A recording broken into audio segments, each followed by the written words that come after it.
नागेन्द्रहाराय त्रिलोचनाय भस्माङ्गरागाय महेश्वराय नित्याय शुद्धाय दिगम्बराय तस्मै नकाराय नमः शिवाय मंदाकिनी सलिलचन्दनचर्चिताय नन्दीश्वर प्रमथनाथ महेश्वराय मन्दारमुख्यबहुपुष्पसुपूजिताय तस्मै मकाराय नमः शिवाय शिवाय गौरी वदनाब्जवृन्द सूर्याय दक्षाध्वरनाशकाय श्रीनीलकण्ठाय वृषाध्वजाय तस्मै शिकाराय नमः शिवाय वसिष्ठकुम्भोद्भवगौतमाय मुनीन्द्रदेवार्चितशेखराय चन्द्रार्कवैश्वानरलोचनाय तस्मै वकाराय नमः शिवाय यक्षस्वरूपाय जटाधराय पिनाकहस्ताय सनातनाय दिव्याय देवाय दिगम्बराय तस्मै यकाराय नमः शिवाय तस्मै यकाराय नमः शिवाय तस्मै यकाराय नमः शिवाय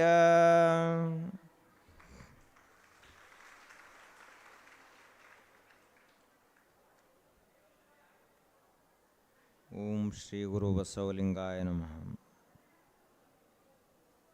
ಎಲ್ಲ ದಾರ್ಶನಿಕರನ್ನು ಬಸವಾದಿ ಪ್ರಮಥರನ್ನು ಭಕ್ತಿಯಿಂದ ಸ್ಮರಿಸಿ ಗ್ರಾಮದೇವ ಕಾಲಭೈರವನಾಥನಿಗೆ ಭಕ್ತಿಯಿಂದ ಹಣೆಮಣೆದು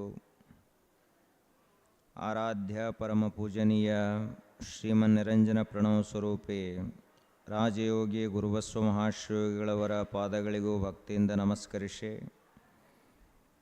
ಪರಮಪೂಜ್ಯ ಶ್ರೀಮನ್ನಿರಂಜನ ಪ್ರಣವ ಸ್ವರೂಪಿ ಚನ್ನಬಸವ ಮಹಾಶ್ರೀಗಳವರ ಪಾದಗಳಿಗೂ ಭಕ್ತಿಯಿಂದ ನಮಸ್ಕರಿಸಿ ಶ್ರದ್ಧೆಯಿಂದ ಆಗಮಿಸಿದಂಥ ತಮ್ಮೆಲ್ಲರಿಗೂ ಶರಣು ಶರಣಾರ್ಥಿಗಳು.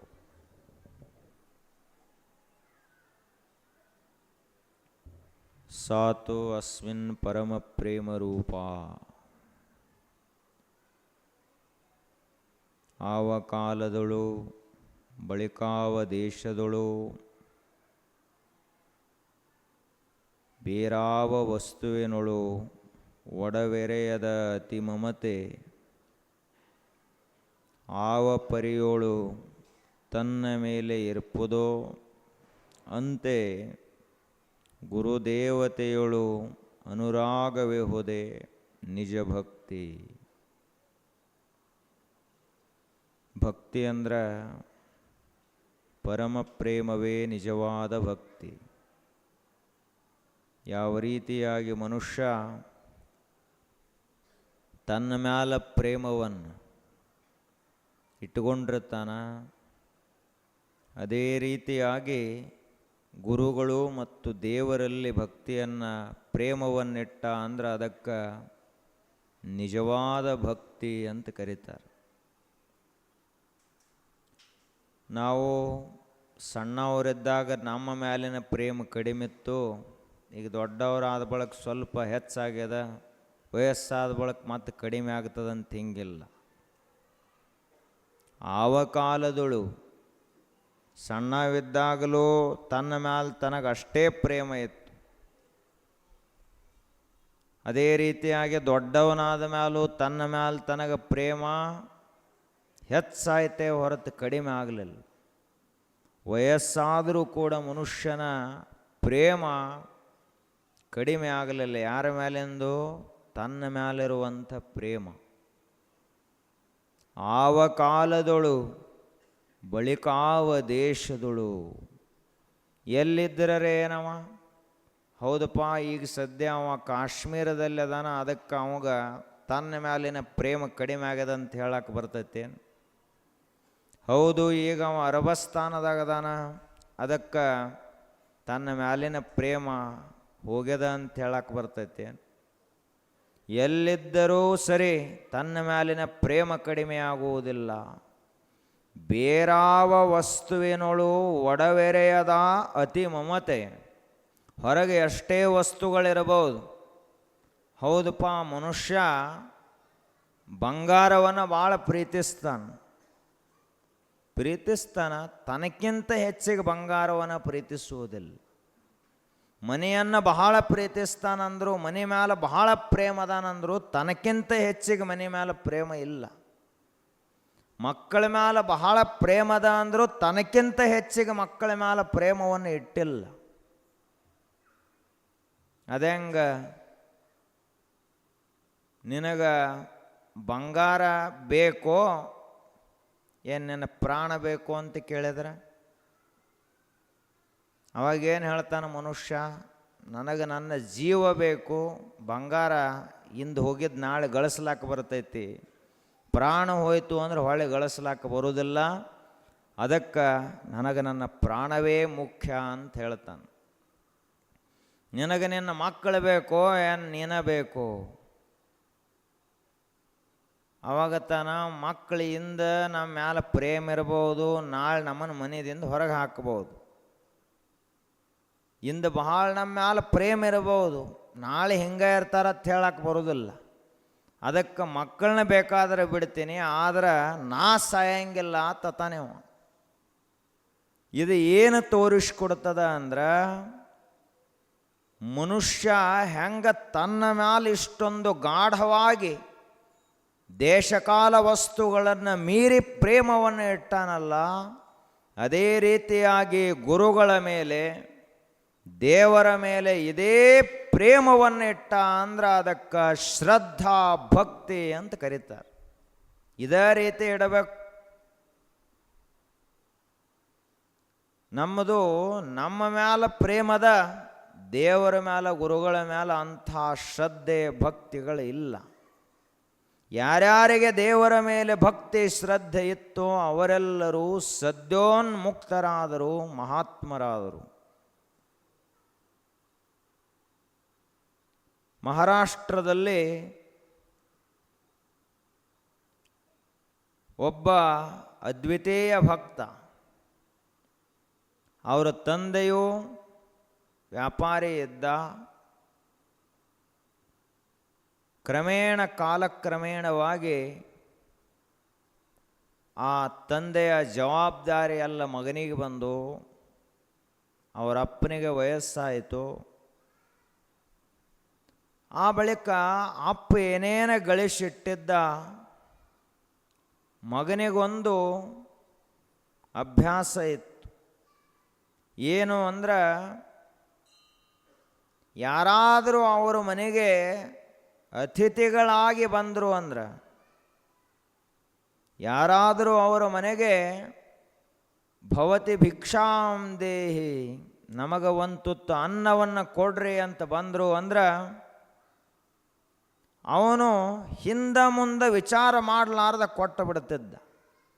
ಯಾಕೆ ಅಂದ್ರೆ, ಅತಿಥಿ ದೇವೋ ಭವ, ನಿನ್ನ ಮನೆಗೆ ಯಾರಾದರೂ ಒಬ್ಬರು ಅಪರಿಚಿತ ವ್ಯಕ್ತಿಗಳು ಅನ್ನ ನೀರು ಅಂತ ಬಂದರು ಅಂದ್ರೆ, ಹಸಿವು ನೀರಡಿಕೆ ಅಂತ ಬಂದರು ಅಂದ್ರೆ, ಅವರನ್ನು ಯಾರೋ ಮನುಷ್ಯರು ಅಂತ ತಿಳ್ಕೊಳಕ್ಕೆ ಹೋಗಬೇಡ, ಸಾಕ್ಷಾತ್ ದೇವರೇ ನಿನ್ನ ಮನೆಗೆ ಬಂದಾನ ಅಂತ ತಿಳ್ಕೊ. ಹೆಂಗ ಮಾತೃದೇವೋ ಭವ, ತಾಯಿಯನ್ನು ದೇವರು ಅಂತ ತಿಳ್ಕೊ, ಸಾಮಾನ್ಯ ಅಂತ ತಿಳ್ಕೊಬೇಡ. ಪಿತೃದೇವೋ ಭವ, ತಂದೆಯನ್ನು ದೇವರು ಅಂತ ತಿಳ್ಕೊ. ಆಚಾರ್ಯ ದೇವೋ ಭವ, ನಿನಗ ಜ್ಞಾನವನ್ನು ಕೊಟ್ಟಂತಹ, ನಿನ್ನ ಜೀವನಕ್ಕೆ ಒಂದು ಗುರಿಯನ್ನು ತೋರಿಸಿದಂಥವ ಗುರುವನ್ನು ದೇವರು ಅಂತ ತಿಳ್ಕೋ. ನಾಲ್ಕನೆಯ ಮಾತೆ ಅತಿಥಿ ದೇವೋ ಭವ. ಯಾವಾತನೂ ನಿನ್ನ ರಕ್ತ ಸಂಬಂಧಿಕನೂ ಅಲ್ಲ, ನಿನ್ನ ಊರವನೂ ಅಲ್ಲ, ನಿನ್ನ ಪರಿಚಯಸ್ಥನೂ ಅಲ್ಲ. ಅಂಥ ಒಬ್ಬ ಮನುಷ್ಯ ಹಸಿವು ಅಂತ ನಿನ್ನ ಬಾಗಿಲಿಗೆ ಬಂದ ಅಂದ್ರೆ ಅವ ಯಾರ? ದೇವೋ ಭವ, ದೇವರೇ ಬಂದಾನ ಅಂತ ತಿಳ್ಕೊ, ಬೇರೆ ಯಾರೂ ಅಲ್ಲ.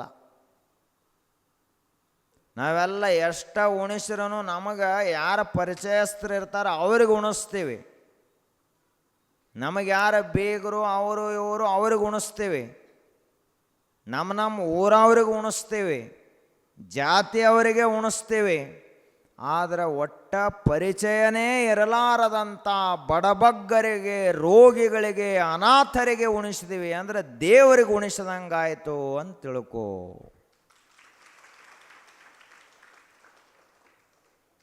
ಆ ರೀತಿಯಾಗಿ ಇವ ಯಾರಾದರೂ ಅತಿಥಿಗಳು ಬಂದರು ಅಂದ್ರೆ ಅವ್ರಿಗೆ ಉಣಿಸ್ತಾ ಇದ್ದ, ಸತ್ಕಾರ ಮಾಡಿ ಕಳಿಸ್ತಾ ಇದ್ದ. ಆಗಿನ ಕಾಲದಲ್ಲಿ ಬರಗಾಲ ಬಿತ್ತು. 12-13ನೇ ಶತಮಾನದಲ್ಲಿ ಬರಗಾಲ ಬಿದ್ದಾಗ ಜನ ಯಾರಾದರೂ ಭಿಕ್ಷುಕರು ಎಲ್ಲಿ ಹೋಗ್ತಾರ? ಯಾರ ಮನ್ಯಾಗ ನೀಡ್ತಿರ್ತಾರ ಅಲ್ಲಿ ಹೋಗ್ತಾರ. ಯಾರು ಹೋದ ಕೂಡ್ಲೇನ ಬಾಗಲ ಮುಚ್ತಾರಲ್ಲ ಅವ್ರ ಮನೆಗೆ ಯಾಕೆ ಹೋಗ್ತಾರೆ? ಯಾರು ನಮ್ಮ ಕೈ ಖಾಲಿ ಇಲ್ಲತ್ತಾರಲ್ಲ, ಕೈ ಖಾಲಿ ಇಲ್ಲ ಅಂದವ್ರ ಮನೆಗೆ ಭಿಕ್ಷುಕರು ಹೋಗೋದಿಲ್ಲ. ಯಾರು ಬೈತಾರ ಅವ್ರ ಮನೆಗೂ ಹೋಗಂಗಿಲ್ಲ. ಯಾರ ಕರದ ದಾನವನ್ನು ಮಾಡ್ತಾರಲ್ಲ ಅವ್ರ ಮನೆಗೆ ಹೋಗ್ತಾರೆ. ಹಂಗೆ ಆ ಊರಿನಲ್ಲಿ ಅತಿಥಿಗಳನ್ನು ದೇವರು ಅಂತ ತಿಳ್ಕೊಂಡಂಥ ಮನುಷ್ಯ ಯಾರು ಅಂದ್ರೆ ಇವನೇ ಒಬ್ಬೆದ್ದ. ಅವನ ಹೆಸರು ವಿಸೋಬಾ ಖೇಚರ್. ಆವಾಗ ಎಷ್ಟು ಬರಗಾಲ ಬಿತ್ತು ಅಂದ್ರೆ ಜನ ಎಲ್ಲ ಅಪರಿಚಿತರೆಲ್ಲ ಇವನು ಮನೆಗೆ ಬರ್ಲಾಕ ಚಾಲೋ ಮಾಡಿದ್ರು. ಇವಾಗ ಭಾಳ ಸಂತೋಷ ಆಯ್ತು. ಸಾಕ್ಷಾತ್ ನಾರಾಯಣನೇ ನನ್ನ ಮನೆಗೆ ದಿನಂಪ್ರತಿಯಾಗಿ ಬೇರೆ ಬೇರೆ ರೂಪ ತೊಟ್ಟು ಬರ್ಲಾತ್ತಾನ ಅಂತ ಸಂತೋಷ ಆಯ್ತು. ದಿನಂಪ್ರತಿಯಾಗಿ ಅಡುಗೆಯನ್ನು ಮಾಡಿ ಅವರಿಗೆಲ್ಲ ಉಣಿಸ್ತಾ ಇದ್ದ. ಅವರಿಗೆ ಬೇಕಾದ ಹಾಸ್ಕೊಳಕ್ಕೆ ಹೊಚ್ಕೊಳಕ್ಕೆ ಎಲ್ಲ ಕೊಟ್ಟು ಅವರು ವ್ಯವಸ್ಥೆ ಮಾಡ್ತಾ ಇದ್ದ. ಆಗ ಸಂಪತ್ತು ದಿವಸದಿಂದ ದಿವಸಕ್ಕೆ ಕಡಿಮೆ ಹಾಕೋತ ಬಂತು. ಬರೇ ದಾನ ಅಷ್ಟ ಮಾಡೋದಾಯ್ತಂದ್ರೆ ಕುಬೇರನ ಸಂಪತ್ತು ಸಹಿತ ಖಾಲಿ ಆಗ್ತದೆ, ನಮ್ಮವೇನು? ಹೀಗಾಗಿ ಮನೆಯಲ್ಲಿನ ಎಲ್ಲ ರೊಕ್ಕ ರೂಪಾಯಿ ಮುಗಿತು. ಆದ್ರೂ ಇವನು ಮನೆಗೆ ಬರುವಂಥವ್ರು ಕಡಿಮೆ ಆಗಲಿಲ್ಲ. ಮುಂದೆ ದೊಡ್ಡ ದೊಡ್ಡ ತಾಮ್ರದ ಪಾತ್ರೆಗಳಿದ್ದು ಅವುಗಳನ್ನು ಮಾರಿ ದಾಸೋಹವನ್ನು ಮಾಡಿದೆ ಹೊರತು ಅನ್ನದಾನ ನಿಲ್ಲಿಸಲಿಲ್ಲ. ಮನೆಯಲ್ಲಿರುವಂಥ ಎಲ್ಲ ಸಾಮಾನು ಮಾರಿದ, ಅನ್ನದಾನವನ್ನು ನಿಲ್ಲಿಸಲಿಲ್ಲ. ಆ ಬಳಿಕ ಮನೆಯ ಎಲ್ಲ ಸಾಮಾನುಗಳು ಮುಗಿದ ಬಳಿಕ ಮತ್ತೊಂದು ಊರಿಗೆ ಹೋಗಿ ಒಬ್ಬ ದೊಡ್ಡ ಸೇಠನ ಕಡೆಯಿಂದ 1,000 ರೂಪಾಯಿ ಸಾಲ ತಂದ ಅನ್ನ ದಾಸೋಹವನ್ನು ಮಾಡಿದ್ದೇನೆ ಹೊರತು ಅನ್ನ ನೀಡುವುದು ಬಂದ್ ಮಾಡಲಿಲ್ಲ.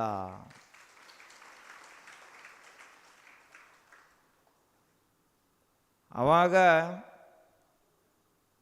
ಜನ ವಿಚಿತ್ರ ಇರ್ತಾರ.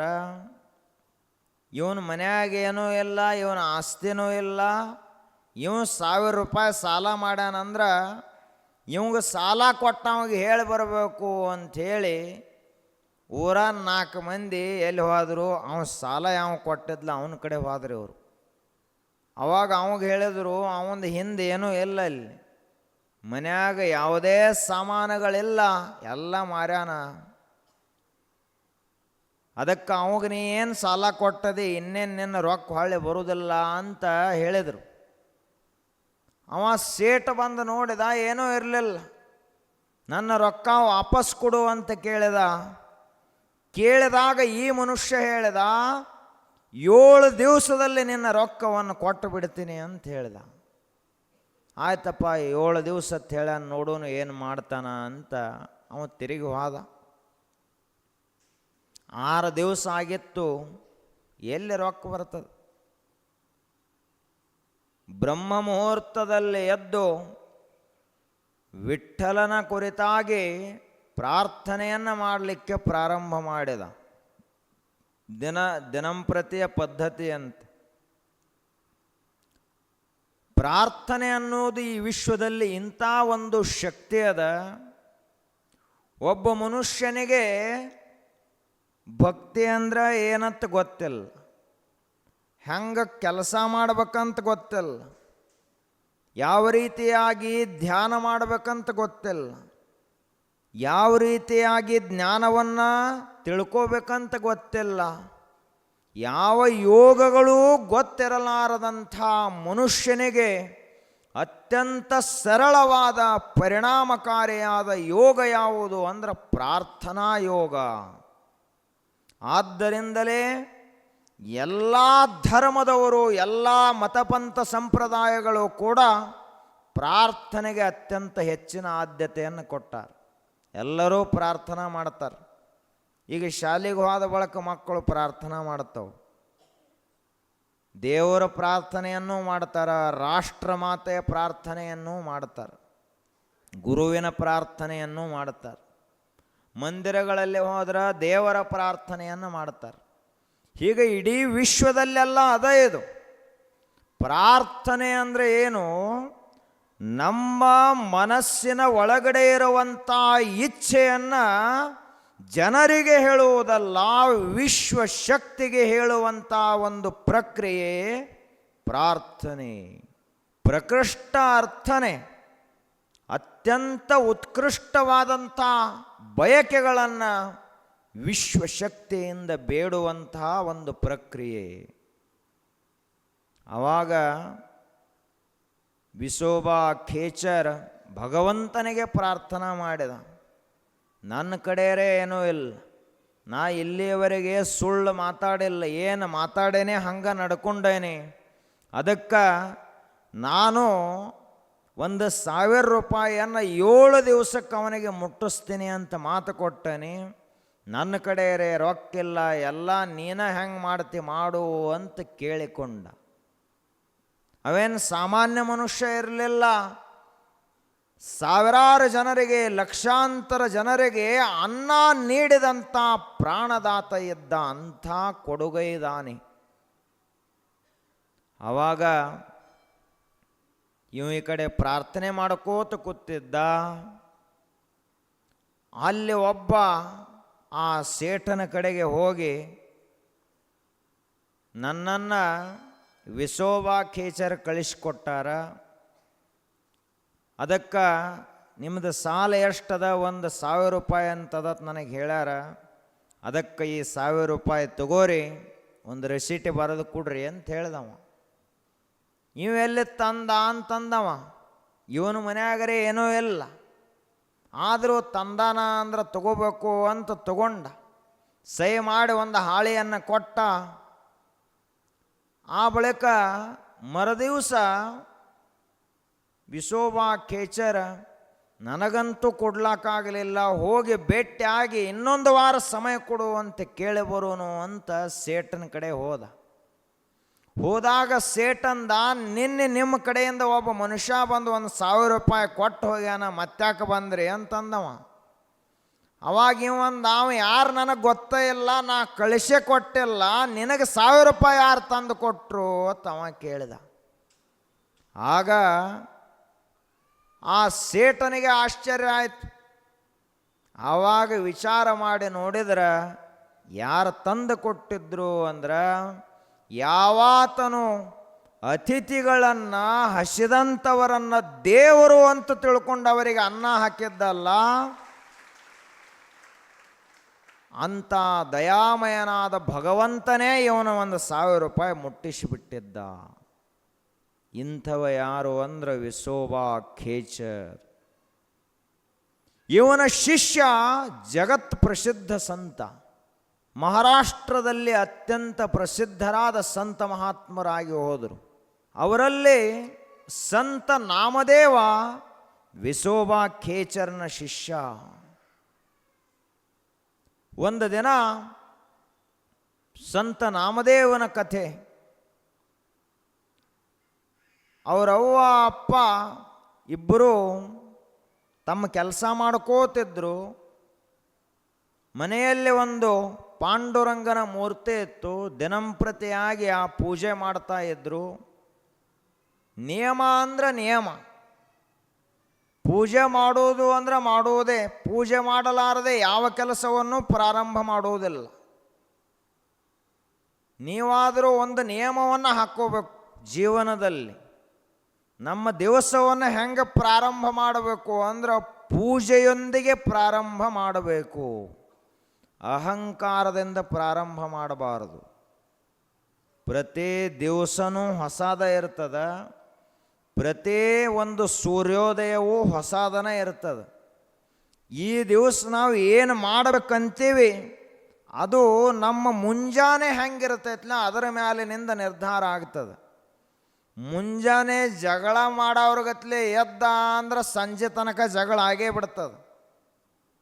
ಮುಂಜಾನೆ ಮನುಷ್ಯ ಅಹಂಕಾರದಿಂದ ಎದ್ದ ಅಂದ್ರೆ ಸಮಾಜದಲ್ಲಿ ಅಪಮಾನಕ್ಕೆ ಒಳಗಾಗಬೇಕಾಗುತ್ತದೆ. ಆದರೆ ಮುಂಜಾನೆ ಎದ್ದ ತಕ್ಷಣ ನನ್ನದು ಅನ್ನುವುದು ಏನೂ ಇಲ್ಲ, ಇಳೆ ನಿಮ್ಮದಾನ ಬೆಳೆ ನಿಮ್ಮದಾನ, ಸುಳಿದು ಬೀಸುವ ಗಾಳಿ ನಿಮ್ಮದಾನ, ಎತ್ತು ನಿಮ್ಮದಾನ ಬಿತ್ತು ನಿಮ್ಮದಾನ, ಸಕಲವೂ ನಿಮ್ಮ ದಾನ ಅಂತ ಯಾವಾತ ದೇವರನ್ನು ನೆನೆಸಿ ಪೂಜಾ ಮಾಡಿ ದಿವಸ ಪ್ರಾರಂಭ ಮಾಡ್ತಾನಲ್ಲ ಅವನು ಕಲ್ಪನಾ ಮಾಡಿದ್ದಕ್ಕಿಂತಲೂ ಹೆಚ್ಚಿಗೆ ದೇವರು ಅವನಿಗೆ ಕೊಡ್ತಾನ. ಅವನ ಆಯುಷ್ಯವನ್ನು ಹೆಚ್ಚು ಮಾಡ್ತಾನ.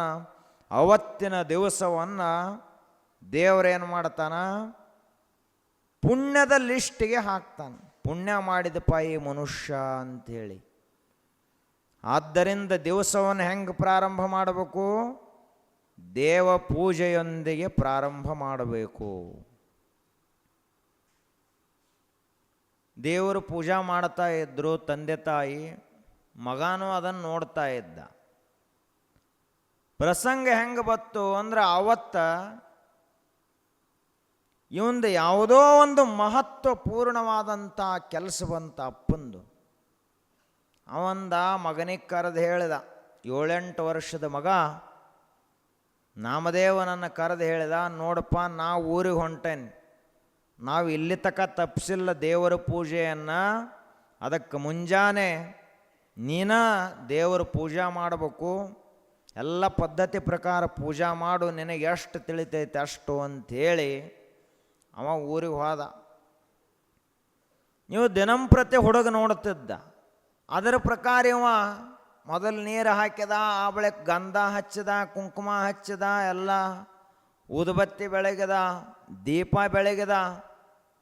ಎಲ್ಲ ಆದ ಬಳಿಕ ಹಾಲು ತಂದು ಮುಂದಿಟ್ಟ. ದಿನ ಹಾಲ ನೈವೇದ್ಯ ಏನರ ಇಡ್ತಿದ್ರು ಅವರು, ಅದನ್ನು ತಂದು ಮುಂದಿಟ್ಟ.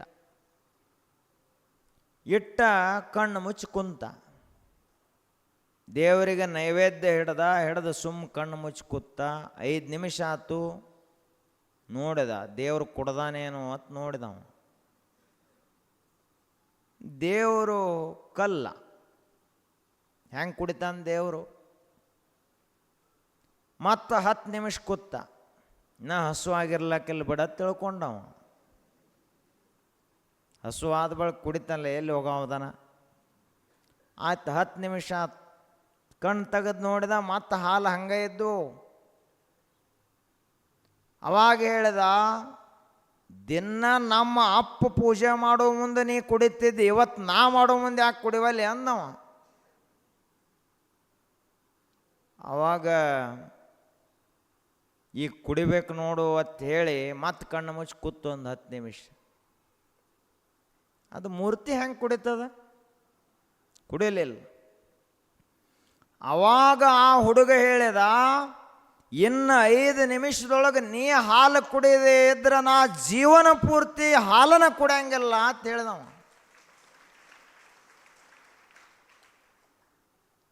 ಅವ ದೇವರಿಗೆ ಸಂಕಟ ಬತ್ತು. ಅವಂದ ಈ ಹುಡುಗೇನು ಬಿಡಂಗೆ ಕಾಣೋದಿಲ್ಲ, ಅದಕ್ಕೆ ಹೋಗಿ ಕುಡ್ದ ಬರಬೇಕು ಅತ್ತ ಸಾಕ್ಷಾತ್ ವಿಠ್ಠಲನೇ ಬಂದ ಎತ್ತಿ ಹಾಲು ಕುಡದ ಅಂತ ಕಥೆ. ಇಡೀ ಜಗತ್ತಿನಲ್ಲಿ ನಾಮದೇವನಂತ ಇನ್ನೊಬ್ಬ ಸಂತ ಹುಟ್ಟಿಲ್ಲ. ದಿನಂಪ್ರತಿಯಾಗಿ ಅಂದೇನು ದೇವರು ಬಂದು ಇವನ ಕಡೆಯಿಂದ ಹಾಲು ಕುಡದ, ಅಂದಿನಿಂದ ನಿರಂತರವಾಗಿ ಸಾಕ್ಷಾತ್ ವಿಠ್ಠಲನೇ ದಿನಂಪ್ರತಿ ಬಂದ ನಾಮದೇವನ ಕೈಯಿಂದ ಊಟ ಮಾಡಿ ಹೋಗುತ್ತಿದ್ದ ಅಂತ ಹೇಳ್ತಾರಂದ್ರೆ ಎಂಥ ಭಕ್ತಿ ನಾಮದೇವನಲ್ಲಿತ್ತು ವಿಚಾರ ಮಾಡ್ಬೇಕು.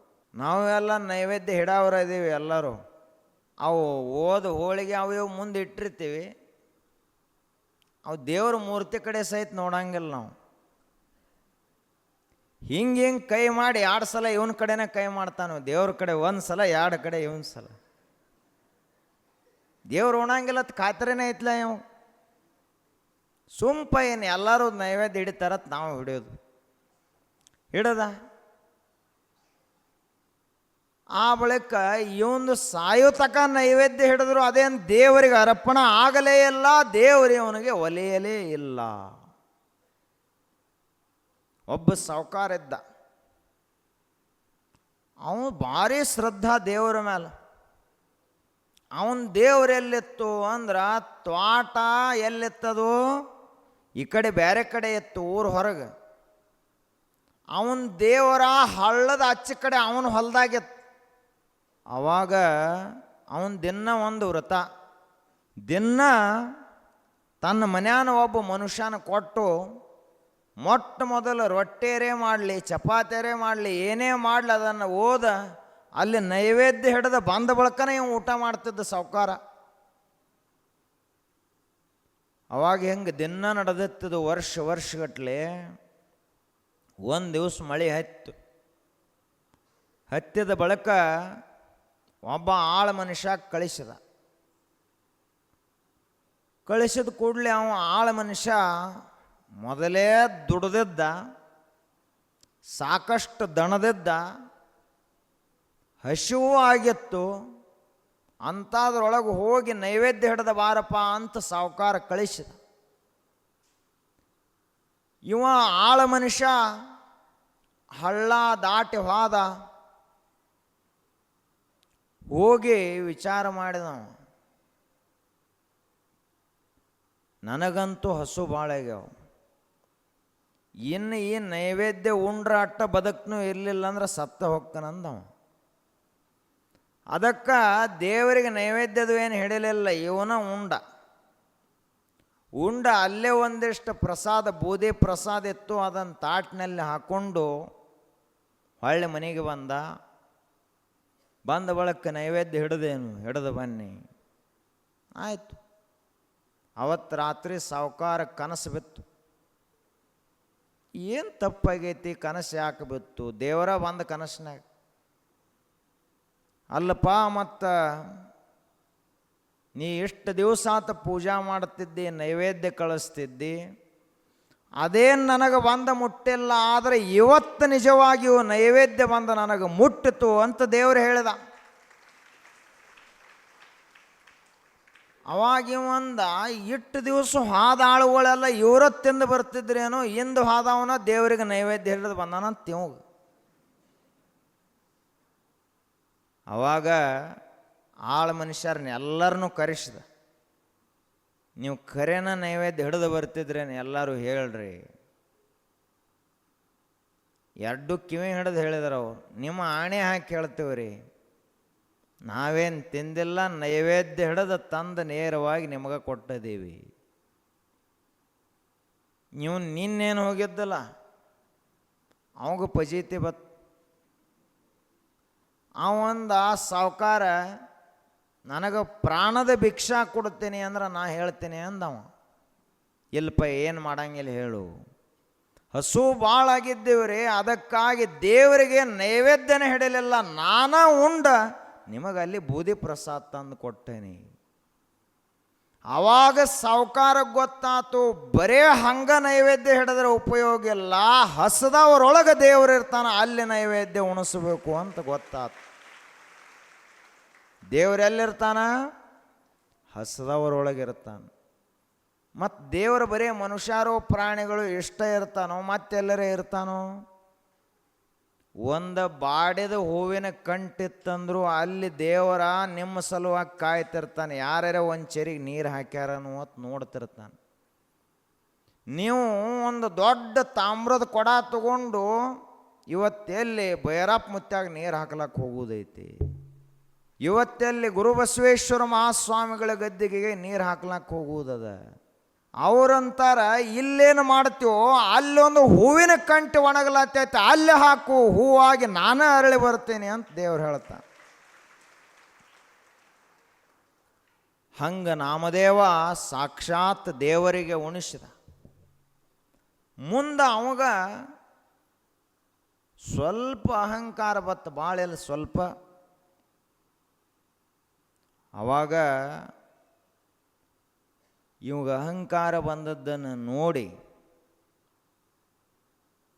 ಕನಸಿನೊಳಗೆ ವಿಠ್ಠಲ ಬಂದ ಹೇಳಿದ, ಇಲ್ಲೇ ಪಂಢರಪುರ ಸಮೀಪದೊಳಗೆ ವಿಸೋಬ ಅನ್ನುವಂಥ ಒಬ್ಬ ಮನುಷ್ಯ ಅದಾನ, ಅವಾಗ ಭೇಟಿಯಾಗಿ ಬಾ ಅಂತ ವಿಠ್ಠಲ ಕಳಿಸಿದ. ಅವಾಗ ಭೇಟಿಯಾಗಲಕ್ಕೆ ಇವ ಹೋದ. ಮಹಾತ್ಮರ ಲೀಲೆಗಳೇ ವಿಚಿತ್ರವಾಗಿರ್ತಾವ. ಹೋಗೋದ್ರೊಳಗನ ಅವ ಲಿಂಗದ ಮ್ಯಾಲ ಕಾಲಿಟ್ಟು ಮಕ್ಕೊಂಡು ಬಿಟ್ಟಿದ್ದ. ಇದು ದೊಡ್ಡ ಆಶ್ಚರ್ಯ. ಇವ ಅಂದ, ಎಲ್ಲರೂ ಲಿಂಗಕ್ಕೆ ನಮಸ್ಕಾರ ಮಾಡ್ತಾರ, ಪೂಜಾ ಮಾಡ್ತಾರ, ಇವ ಲಿಂಗದ ಮ್ಯಾಲ ಕಾಲಿಟ್ಟು ಮಕ್ಕೊಂಡಾನ. ವಯಸ್ಸು ಬೇರೆ ಆಗಿತ್ತು. ಏನೋ ಅಜ್ಜ ಇಲ್ಯಾಕೆ ಕಾಲಿಟ್ಟು ಮಕ್ಕೊಂಡದೆ ಅಂತ ಕೇಳಿದ. ಅವಾಗ ಅವ ಮುತ್ಯ ಹೇಳ್ದ, ನನಗೆ ವಯಸ್ಸಾಗೈತಪ್ಪ, ಏನು ಪ್ರಜ್ಞಾದು ಉಳಿದಿಲ್ಲ, ತಾಕತ್ತಿಲ್ಲ ನನಗೆ, ನೀನ ನನ್ನ ಕಾಲು ಎತ್ತಿ ಲಿಂಗ ಎಲ್ಲಿಲ್ಲ ಅಲ್ಲಿ ಇಡಪ್ಪ ಅಂತ ಹೇಳ್ದವ. ಆಯಿತು. ಇವ ಆ ಕಾಲು ಎತ್ತಿ ಬೇರೆ ಕಡೆ ಇಟ್ಟ. ನೋಡೋದ್ರೊಳಗೆ ಅಲ್ಲಿ ಒಂದು ಲಿಂಗ, ಆ ಬಳಿಕ ಮತ್ತೆ ಒಂದು ಕಡೆ ಇಟ್ಟ, ಮತ್ತೊಂದು ಕಡೆ ಇಟ್ಟ. ಎಲ್ಲೆಲ್ಲಿ ಅವನ ಕಾಲಿಡ್ತಾನ ಅಲ್ಲಿ ಎಲ್ಲ ಕಡೆಗಳಲ್ಲಿ ಲಿಂಗವೇ ಹೊರಗೆ ಬಂದು, ಆವಾಗ ಅವಾಗ ನಾಮದೇವನಿಗೆ ಗೊತ್ತಾತು, ಲಿಂಗ ದೇವರು ಒಂದ ಕಡೆ ದೇವರ ಗುಡ್ಯಾಗಷ್ಟೇ ಇರವಲ್ಲ, ಇಡೀ ಜಗತ್ತಿನಲ್ಲಿ ಎಲ್ಲ ಕಡೆಗಳಲ್ಲಿ ದೇವರ ತುಂಬ್ಯಾನ ಅಂತ ನಾಮದೇವನಿಗೆ ಅವಾಗ ಗೊತ್ತಾತು. ದೇವರಂದ್ರೆ ಬರೀ ಗುಡ್ಯಾಗಷ್ಟೇ ಇರವಲ್ಲ. ನಮ್ಮ ಕಲ್ಪನಾ ಹಂಗದ. ದೇವರಂದ್ರೆ ಗುಡ್ಯಾಗಷ್ಟೇ ಇರ್ತಾನೆ. ಅದಕ್ಕೆ ಏನೇನು ಮಾಡ್ತೀವಿ, ಬಿಡಿ, ಸಿಗರೇಟ, ತಂಬಾಕು ಚೀಟಿ ಎಲ್ಲ ಗುಡಿ ಹೊರಗೆ, ದ್ವಾರ ಬಾಗಿಲು ಹೊರಗಿಟ್ಟು ಬಂದಿರ್ತಾರೆ. ಒಳಗೆ ಬಂದು ಎಲ್ಲ ದೇವರಿಗೆ ನಮಸ್ಕಾರ ಮಾಡಿ ಮತ್ತು ಗುಡಿ ಹೊರಗೆ ಹೋಗಿ ಗುಡಿ ಕಡೆ ಬೆನ್ನು ಮಾಡಿ ಸಿಗರೇಟ್ ಹಚ್ಚಿಬಿಡ್ತಾನೆ. ಅಂದ್ರೆ ಅಲ್ಲಿ ದೇವರೆಲ್ಲ ಇವನ ಕಲ್ಪನಾ, ಅಲ್ಲಿ ದೇವರೆಲ್ಲ ನಡೀತೈತಿ. ಗುಡಿ ಐತಪ್ಪ, ಇಲ್ಲಿ ಮಾತಾಡೋದು ಬೇಡ, ಏನೂ ಮಾಡೋದು ಬೇಡ, ಗುಡಿ ಹೊರಗೆ ಬಂದು ಮಾಡಬಾರದು ಕೆಲಸ ಮಾಡ್ತಾನೆ. ನಮ್ಮ ಕಲ್ಪನಾ ಏನದ ಅಂದ್ರೆ ವಿಶ್ವಶಕ್ತಿ ಅನ್ನುವಂಥದ್ದು ಬರೀ ಒಂದ ಕಡೆ ಐತಿ, ಎಲ್ಲೋ ಗುಡ್ಯಾಗ ಐತಿ ಅಂತ ನಾವು ತಿಳ್ಕೊಂಡಿದ್ದೀವಿ. ಆದ್ರೆ ಅದು ಒಂದ ಕಡೆ ಇರುವಷ್ಟು ಸಾಣದಲ್ಲ, ಅನಂತವಾಗಿ ಇಡೀ ವಿಶ್ವದಾದ್ಯಂತ ತುಂಬಿರುವಂಥ ಚೈತನ್ಯ ಘನ ಪರಿಪೂರ್ಣ ಅಂತ ಕರೀತಾರೆ. ದೇವರ ಒಂದು ಕಡೆ ಇದ್ದು ಒಂದು ಕಡೆ ಇರಲಾರ್ದವ ಅಲ್ಲ, ದೇವರ ಅಲ್ಲಿದ್ದು ಇಲ್ಲಿ ಇರಲಾರ್ದವಲ್ಲ, ಅಥವಾ ಇಲ್ಲಿದ್ದು ಅಲ್ಲಿ ಇರಲಾರ್ದವಲ್ಲ. ನಮ್ಮ ಕಲ್ಪನಾ ಹಂಗೆ ಇರೋದರಿಂದ ನಾವೇನು ಮಾಡ್ತೀವಿ, ದೇವರು ಎಲ್ಲಿ ಅದಾನಪ್ಪ, ದೇವರು ಶ್ರೀಶೈಲದೊಳಗದ, ನಡ್ರಿ ಎಲ್ಲರೂ ಶ್ರೀಶೈಲಕ್ಕೆ ಹೋಗೋನು. ಮತ್ತು ಶ್ರೀಶೈಲಕ್ಕೆ ಹೋಗೋ ತಕ್ಕ ಇವಾಗ ಯಾರ ಗಾಳಿ ತಂದು ಕೊಟ್ಟರು, ಇವಾಗ ಅನ್ನ ತಂದು ಯಾರು ಕೊಟ್ಟರು, ಇವಾಗ ನೀರಡಿಕೆ ಆದಾಗ ನೀರು ತಂದು ಯಾರು ಕೊಟ್ಟರು, ಇವನನ್ನು ಹಗಲ ರಾತ್ರಿ ಅನ್ನದೇ ಯಾರು ಹೊತ್ತುಕೊಂಡ್ರು, ಇವನಿಗೆ ಯಾರು ತಂದೆ ತಾಯಿಯಾಗಿ ಪೋಷಣೆ ಮಾಡಿದರಲ್ಲ ಅವ ದೇವರೇ ಅಲ್ಲೇನು. ಇವೇನು ತಿಳ್ಕೊಂಡ, ದೇವರ ಅಟ್ಟು ದೂರ ಹೋಗಿ ಕೂತಾನ ಅಂತ ಇವ ತಿಳ್ಕೊಂಡ. ಆದ್ದರಿಂದ ನಾಮದೇವನ ತಲೆಯ ಚಿತ್ರಣವೇ ಬದಲಾಯಿತು. ದೇವರ ಬರೇ ಒಂದ ಕಡೆ ಇಲ್ಲ, ಎಲ್ಲ ಕಡೆಗಳಲ್ಲಿಯೂ ಅದಾನ ಅನ್ನುವಂಥ ಭಾವ ಬಂತು. ನಮಗೂ ಅದ ಬರಬೇಕಾಗ್ಯದ. ದೇವರು ಒಂದ ಕಡೆ ಇದ್ದ ಅಂದ್ರೆ ನಾವೇನು ಮಾಡ್ತೀವಿ, ಅವನ ಕಣ್ಣು ತಪ್ಪಿಸಿ ಏನೇನ್ರಿ ಕೆಟ್ಟ ಕೆಲಸ ಮಾಡ್ತೀವಿ, ಪಾಪದ ಕೆಲಸಗಳನ್ನು ಮಾಡ್ತೇವೆ. ಎಲ್ಲ ಕಡೆಗಳಲ್ಲಿಯೂ ದೇವರೇ ಇರುವಾಗ ಕೆಟ್ಟ ಕೆಲಸ ಮಾಡ್ಲಿಕ್ಕರೆ ಹೆಂಗೆ ಬರ್ತದೆ? ಪಾಪದ ಕಾರ್ಯಗಳನ್ನು ಮಾಡಲಿಕ್ಕೆ ಹೇಗೆ ಬರ್ತದೆ? ಅದಕ್ಕೆ ಮನುಷ್ಯನೇ ಎಚ್ಚರ ಆಗು. ದೇವರಂದ್ರೆ ಒಂದ ಕಡೆ ಇರೋವಲ್ಲ, ಎಲ್ಲ ಕಡೆಗಳಲ್ಲೂ ಇರೋಂಥವನೇ ನಿಜವಾದ ದೇವರು. ಇನ್ನೊಂದು ಸಾರಿ ನಾಮದೇವ ಅವ ಊಟ ಮಾಡಬೇಕು ಅಂತ ಯಾರೋ ತಂದು ಕೊಟ್ಟಿದ್ರು, ಹೋಳಿಗೆ ಇಟ್ಕೊಂಡು ಕೂತಿದ್ದ. ಇನ್ನೇನು ಊಟ ಮಾಡಬೇಕು ಅನ್ನೋದ್ರೊಳಗೆ ಸ್ವಲ್ಪ ತಿರುಗಿ ಬೇರೆ ಕಡೆ ನೋಡೋದ್ರೊಳಗೆ ಒಂದು ನಾಯಿ ಬಂತು. ನಾಯಿ ಬಂದದ್ದೇ ಹೋಳಿಗೆ ತಗೊಂಡು ಓಡ್ಲಾಕ ಚಾಲು ಮಾಡಿತ್ತದು. ಅದಕ್ಕೂ ಹಸು ಆಗಿತ್ತು, ಬರೀ ನಮಗಟ್ಟ ಹಸು ಆಕೈತೆ. ಅವಾಗ ಇವ ನಾಮದೇವ ನೋಡಿದ, ಇವ ತುಪ್ಪದ ಬಟ್ಲ ತಗೊಂಡು ನೀವು ಅದ್ರ ಹಿಂದೆ ಓಡ್ಲಾಕ ಚಾಲು ಮಾಡಿದ. ಹಂಗ ತಿನ್ನಬಾಡು, ತುಪ್ಪ ಹಚ್ಕೊಂಡು ಹೋಳಿಗೆ ತಿನ್ನು ನಿಂದ್ರತ್ ನಾಯಿಗೆ ಹೇಳತ್ತಾನೆವ. ಯಾಕೆ ಅಂದ್ರೆ ನಾಮದೇವನಿಗೆ ಅಲ್ಲಿ ನಾಯಿ ಕಂಡಿರಲಿಲ್ಲ, ಅದರೊಳಗಿರುವಂಥ ವಿಠ್ಠಲ ಕಂಡಿದ್ದ, ದೇವರು ಕಂಡಿದ್ದ.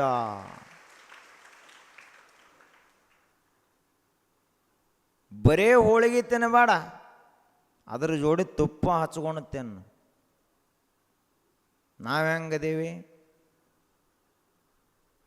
ಇಬ್ಬರು ಹುಡುಗರು ಊಟಕ್ಕೆ ಕೂತಿದ್ರು. ಒಂದು ನಿಮ್ಮ ಮಗ ಐತಿ, ಒಂದು ಮಗ್ಗಲ ಮನಿದೈತಿ. ನಿಮ್ಮ ಹುಡುಗನ ತಾಟ್ನ್ಯಾಗ ತುಪ್ಪದ ಬಟ್ಲನ ಬೆದ್ದು ಬಿಡ್ತೈತಿ. ಆದ್ರೆ ಮಗ್ಗಲ ಮನೆ ಹುಡುಗನ ನೀಡುವಾಗ ಅರ್ಧ ಚಮಚೆ ತುಪ್ಪ ಹಾಕ್ತೀರಿ. ಯಾಕೆ ಸಮಾನವಾಗಿ ಯಾಕೆ ನೀಡಲಿಲ್ಲ? ಇನ್ನು ಭಿಕ್ಷುಕರದು ಯಾರೇ ಬಂದರು ಅಂದ್ರೆ,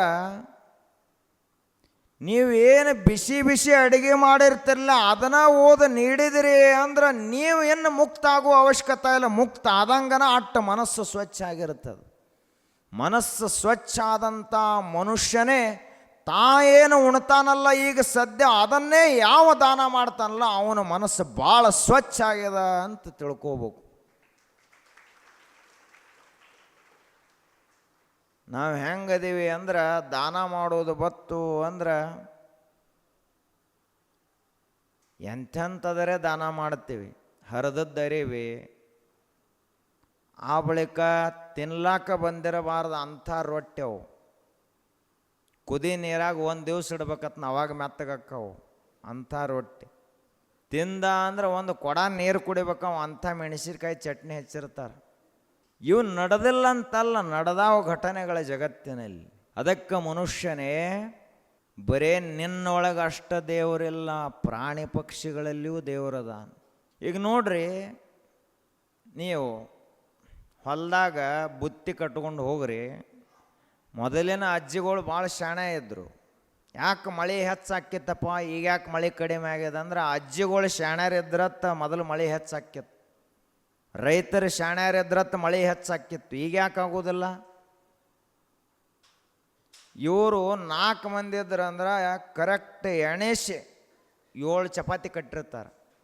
ಕಡಿಮೆನ ಬೀಳ್ಬೇಕಾದ್ರೆ ಹೆಚ್ಚು ಆಗಬಾರ್ದು. ಅವರು 4 ಮಂದಿ ಇದ್ದರು ಅಂದ್ರೆ ಒಬ್ಬರಿಗೆ ನೆಗೋಲಿಕ್ಕಾಗ್ತಿರ್ಲಿಲ್ಲ, ಅಟ್ಟು ಬುತ್ತಿ ಕಟ್ಟಿ ಕಳಿಸ್ತಿದ್ರು ಹಿಂದಿನ ಅಜ್ಜಿಗಳು. ಯಾಕೆ ಅಂದ್ರೆ 4 ಮಂದಿನಲ್ಲಿ ಇನ್ನೊಂದು 4 ಮಂದಿ ಬಂದರೂ ಅವರಿಗೂ ಸಾಲಬೇಕು ಅಂತ ಅವರು ಬುತ್ತಿ ಕಟ್ತಾ ಇದ್ರೆ ಹೊರತು ಅವ್ರದ್ದು ಅವರಿಗೆ ಆಗ್ಲತ್ತು ಕಟ್ತಿರ್ಲಿಲ್ಲ.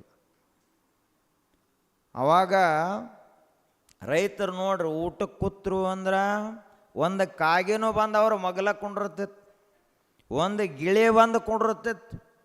ಅಷ್ಟೇ ಅಲ್ಲದೆ ನಾಯಿ ಅದು ಬರ್ತಿತ್ತು, ಮತ್ತು ಗುಬ್ಬಿಗಳು ಬರ್ತಿದ್ದು, ಆ ಬಳಿಕ ಎತ್ತುಗಳು. ಇವಕ್ಕೆಲ್ಲಕ್ಕೂ ರೈತ ತಾವೊಂದು ತುತ್ತ ಬಾಯಿಗೆ ಹಾಕುವುದಕ್ಕಿಂತ ಮೊದಲ ಕಾಗಿಗೆ ಒಂದು ತುಣುಕು ಒಗಿತಿದ್ದ, ಗಿಳಿಗೆ, ಗುಬ್ಬಿಗೆ, ಆ ಬಳಿಕ ನಾಯಿಗೆ ಒಂದು ರೊಟ್ಟಿಯನ್ನು, ಎತ್ತುಗಳಿಗೆ ಒಂದು ರೊಟ್ಟಿಯನ್ನು ಎಲ್ಲಕ್ಕೂ ಹಾಕಿ ಅವೆಲ್ಲ ಊಟ ಮಾಡಿದ ಬಳಿಕ ಇವ ತಾನು ಒಂದು ತುತ್ತು ಬಾಯಿಗೆ ಹಾಕ್ತಿದ್ದಲ್ಲ. ಇದು ಸರ್ವಶ್ರೇಷ್ಠವಾದ ಧರ್ಮ. ಮಾಡಿದ ಅಡಿಗೆ ಅಲ್ಲ, ನಾವತ್ತಿಂದ ಆ ಬಳಿಕ ಬಸವೇಶ್ವರ ಮಹಾರಾಜಕ್ಕೆ ಜಯ ಅಂದ್ರೆ ಹೆಂಗೆ? ನಾವು ಹೊಟ್ಟೆ ತುಂಬಿದ ಒಳಕ್ಕೆ ಮುಂದೆ ನೋಡೋದಪ್ಪ, ಉಳಿದ್ರ ಧರ್ಮ, ಉಳಿಲಿಕ್ಕಂದ್ರೆ ಅಧರ್ಮ. ಹಂಗಲ್ಲ. ಅವು ನೋಡ್ರಿ ನೀವು, ಪ್ರಾಣಿಗಳು ಹೆಂಗಿರ್ತಾವೆ, ಭಾಳ ಸೂಕ್ಷ್ಮ ಪ್ರಾಣಿಗಳು. ಯಾವಾಗಲೂ ರೈತರಿಗಟ್ಟ ಪ್ರಾಣಿಗಳು ಏನು ಬಯಸ್ತಾವತ್ತು ಗೊತ್ತಾಕತ್ತೆ, ಉಳ್ಕಿದವ್ರಿಗೆ ಗೊತ್ತಾಗಂಗಿಲ್ಲ. ನೀವು ಊಟಕ್ಕೆ ಬುತ್ತಿ ಬಿಚ್ಕೊಂಡು ಕೂತ್ರಿ ಅಂದ್ರೆ ನಾಯಿ ಬಾಲ ಅಲ್ಲಾಡಿಸ್ಕೋತ ಅಲ್ಲೇ ಕೂತು ಬಿಡ್ತೈತೆ. ಅದು ಎಕಡೆ ನೋಡಂಗಿಲ್ಲ, ಬುತ್ತಿ ಕಡೆನ ನೋಡ್ಕೋತ ಕೂತಿರ್ತೈತಿ. ಒಂದು ಜೀವ ನಿಮ್ಮ ಬುತ್ತಿ ಕಡೆನ ನೋಡ್ಕೋತ ಕುಂತಿರುವಾಗ ಅದಕ್ಕೆ ಕೊಡ್ಲಾರ್ದ ನೀವು ಒಟ್ಟ ಉಣ್ತಿದ್ರಿ ಅಂದ್ರೆ ಧರ್ಮ ಇನ್ನು ತಿಳ್ಕೊಂಡೇ ಇಲ್ಲ ಅಂತ ಅರ್ಥ. ಅದು ಒಂದು ಜೀವ ಅಲ್ಲೇನು? ನಾವೇನು ಮಾಡ್ತೀವಿ, ಬುತ್ತಿ ಇಟ್ಕೊಂಡು ಮಗ್ಗಲ್ಲಿ 4 ಕಲ್ಲು ಇಟ್ಕೊಂಡು ಕೊಂಡಿರ್ತೀವಿ. ಎದಕ್ಕವು? ಕಾಗಿ ಬಂದ್ರೆ ಕಾಗಿಗೊಂದು ಕಲ್ಲ, ನಾಯಿ ಬಂದ್ರೆ ನಾಯಿಗೊಂದು, ಗುಬ್ಬಿ ಬಂದ್ರೆ ಅದಕ್ಕೊಂದು, ಎತ್ತುಗಳಿಗಂತೂ ಬಾಯಿಜಾಳಿಗೆನ ಹಾಕಿಬಿಟ್ಟಿರ್ತೀವಿ. ಕಿರಿಕಿರಿನೇ ಇಲ್ಲ, ಬಾಯಿನೇ ತೆಗೆಯಂಗಿಲ್ಲ ಸಂಜೆ ತಕ. ಕಲ್ಲು ಇಟ್ಕೊಂಡು ಕುಂಡ್ರುವಂಥ ನಾವೆಲ್ಲಿ ಎಲ್ಲಕ್ಕೂ ಉಣಿಸಿ ಆಬಳಕುಣ್ಣುವಂಥ ಒಬ್ಬ ರೈತ ಅಂದ್ರೆ ನಿಜವಾದ ದೇವರಂದ್ರೆ ರೈತನೇ. ಎಲ್ಲರಿಗೆ ಉಣಿಸಿ ಆ ಬಳಿಕ ನಾವು ಉಣ್ಬೇಕು. ನಮ್ಮ ದೇಶದಲ್ಲಿ ಧರ್ಮ ಯಾಕೆ ಜೀವಂತ ಅದ ಅಂದ್ರೆ ತಾಯಂದರು ಮೊದಲು ಎಂದೂ ಊಟ ಮಾಡೋದಿಲ್ಲ. ಎಲ್ಲರಿಗೆ, ಬಂದವರಿಗೆ, ಹೋದವರಿಗೆ, ಮನ್ಯಾನ ಮಕ್ಕಳಿಗೆ, ಯಜಮಾನ ಎಲ್ಲರಿಗೂ ಉಣಿಸಿದ ಬಳಿಕ ಆ ಬಳಿಕ ಉಣ್ತಾರ ಅಂತ ತಿಳ್ಕೊಂಡು ಭಾರತೀಯ ಗೃಹಿಣಿಗೆ ಧರ್ಮ ಅನ್ನುವಂಥದ್ದು ಅವರಲ್ಲಿ ಪ್ರತಿಷ್ಠಾಪಿತ ಆಗ್ಯದ ಅಂತ ಕರೀತಾರೆ. ಮಾತಾ ಸಮಂ ನಾಸ್ತಿ ಶರೀರ ಪೋಷಣಂ. ತಾಯಿಗಿಂತ ಸಮಾನವಾಗಿ ಯಾರೂ ಉಣಿಸೋರಿಲ್ಲ ಜಗತ್ತಿನೊಳಗ ಅಂತ ಹೇಳ್ತಾರೆ. ಹಂಗೆ ನಾಮದೇವ ಮನುಷ್ಯರಿಗೆ ಉಣಿಸೋದು ದೊಡ್ಡ ಮಾತಲ್ಲ, ಪ್ರಾಣಿಗಳಿಗೆ ಉಣಿಸಿದ. ಜಗತ್ತಿನಾಗ ಇಂಥ ಒಬ್ಬರೇ ಆಗಿ ಹೋಗ್ಯಾನೆ. ಹೋಳಿಗೆ ನಾಯಿ ತಗೊಂಡು ಹೋತಂದ್ರೆ ಮುಗದ ಹೋತ ಕೆಲಸ. ಇವರು ದಿಕ್ಕ ತಪ್ತೈತಿ. ಇವರು ಬರೇ ಓಡಿ ಹೋಗೋದಿಲ್ಲ, ಸೈಕಲ್ ಮೋಟ್ರ್ ತೊಗೊಂಡು ನಾಯಿ ಬೆನ್ನು ಹತ್ತಾರೆ ಇವರು. ಹಿಡೀರಿ ಬಿಡಬೇಡ್ರಿ ಅದು ನಾಯಿ. ಜಗತ್ತಿನಾಗ ಒಂದರೇ ಇತಿಹಾಸ ಆಗೈತೇನೆ ಹಿಂಗೆ. ಹೋಳಿಗೆ ನಾಯಿ ತಗೊಂಡು ಹೋದ ಬಳಿಕ ತುಪ್ಪ ತಗೊಂಡು ಅದ್ರ ಹಿಂದೆ ಓಡ್ಕೋತ ಹೋದ ಯಾವುದಾನ ಜಗತ್ತಿನಲ್ಲಿ ಬರೀ ನಾಮದೇವನನ್ನು ಬಿಟ್ಟರೆ ಮತ್ತೆ ಯಾರೂ ಇರ್ಲಕ್ಕೆ ಸಾಧ್ಯ ಇಲ್ಲ. ಬರೇ ನಾಮದೇವ ಒಬ್ಬನೇ. ಮತ್ತು ಆಗೂ ಹೋಳಿಗದ ತುಪ್ಪದ, ಆಗನೂ ಈಗೂ ಹೋಳಿಗೆ ತುಪ್ಪ ಅದ, ಈಗೂ ಮನುಷ್ಯರದರ, ಆಗೂ ಇದ್ರು. ಆದ್ರೆ ಜಗತ್ತು ಹುಟ್ಟಿ ಇಷ್ಟು ವರ್ಷ ಆದರೂ ಕೂಡ ನಾಯಿ ಒಂದು ಹೋಳಿಗೆ ತಗೊಂಡು ಹೋಗ್ಯದಂತ ತಿಳ್ಕೊಂಡು ಅದರ ಹಿಂದೆ ತುಪ್ಪ ತಗೊಂಡು ಅದಕ್ಕೆ ಹಚ್ಕೊಂಡು ತಿನ್ನುವಂತ ಹೇಳಿದಂಥವ ಸಂತ ನಾಮದೇವ ಮಹಾರಾಜ ಮಾತ್ರ. ಆದ್ದರಿಂದಲೇ ಇಡೀ ಮಹಾರಾಷ್ಟ್ರದ ವಾರಕರಿ ಸಂಪ್ರದಾಯದಲ್ಲಿ ವಿಠ್ಠಲನನ್ನು ಮರೆತರ ನಡೆದಿತ್ತು. ಆದರೆ ಜ್ಞಾನೇಶ್ವರ ಮಹಾರಾಜರು, ಸಂತ ನಾಮದೇವರು, ಸಂತ ತುಕಾರಾಮರು, ಸಮರ್ಥ ರಾಮದಾಸರು, ಏಕನಾಥ ಮಹಾರಾಜರು ಇವರನ್ನು ಮರೆತರ ನಡೆಯಂಗಿಲ್ಲ. ಅಷ್ಟೇ ಅಲ್ಲದೆ ಸಂತ ನಾಮದೇವರು ಕೀರ್ತನೆಯನ್ನು ಮಾಡ್ತಾ ಇದ್ದು. ಭಕ್ತಿ ಮಾಡ್ಲಿಕ್ಕೇನು ಭಾಳ ಕಲಿಬೇಕಾಗ್ತತೆ, ಧರ್ಮ ಮಾಡ್ಲಿಕ್ಕೆ ಭಾಳ ಶಾಣ್ಯಾರ ಧರ್ಮ ಮಾಡ್ಲಿಕ್ಕಾಗ್ತತೆ. ಹಿಂಗೇನಾರ ಅದ ಏನು? ಶಬರಿ ಯಾವ ಶಾಲೆಯನ್ನು ಕಲ್ತಿದ್ಲು? ಓದ್ಲಾಕ ಬರೀಲಾಕ ಬರ್ತಿರ್ಲಿಲ್ಲ, ಯಾವ ಶಾಲೆಗೆ ಹೋಗಿರಲಿಲ್ಲ, ಯಾರೂ ಇಲ್ಲ.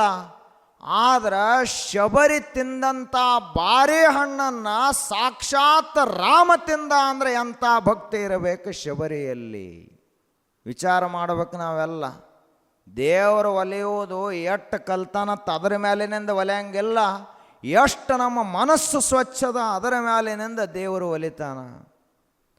ಅದಕ್ಕೆ ಮನುಷ್ಯನೇ ನಾಮದೇವನಂಗ ಕೀರ್ತನ ಮಾಡ್ಲಕ್ಕ ಕಲಿ. ನಾಮ ಸಂಕೀರ್ತನೆ ಅಂತ ಕರೀತಾರೆ. ಬರೀ ಯಾವಾಗಲೂ ವಿಠ್ಠಲ ವಿಠ್ಠಲ ವಿಠ್ಠಲ ಅಂತ ಜಪ, ಯಾವಾಗಲೂ ನಾಮ ಸಂಕೀರ್ತನ. ಎಷ್ಟು ಭಾವಮಗ್ನನಾಗಿ ಶ್ರದ್ಧೆಯಿಂದ ಕೀರ್ತನ ಮಾಡ್ತಾ ಇದ್ದ ಅಂದ್ರೆ ಜಗತ್ತನ್ನೇ ಮರೆತು ಬಿಡುತ್ತಿದ್ದ. ಕೀರ್ತನೆಯಲ್ಲಿ ಅಂತಹ ಕೀರ್ತನೆ. ಇವತ್ತಿಗೂ ಈ ವಾರಕರೆ ಸಂಪ್ರದಾಯದಲ್ಲಿ ಅವರು 2 ತಾಳ ತಗೊಂಡು ಒಮ್ಮೆ ಭಜನಾ ಚಾಲೂ ಮಾಡಿದರು ಅಂದ್ರೆ 10 ಲಕ್ಷ ಜನ ಏಕಕಾಲಕ್ಕೆ ತಾಳ ಬಾರಿಸ್ತಾ ಇರ್ತಾರ.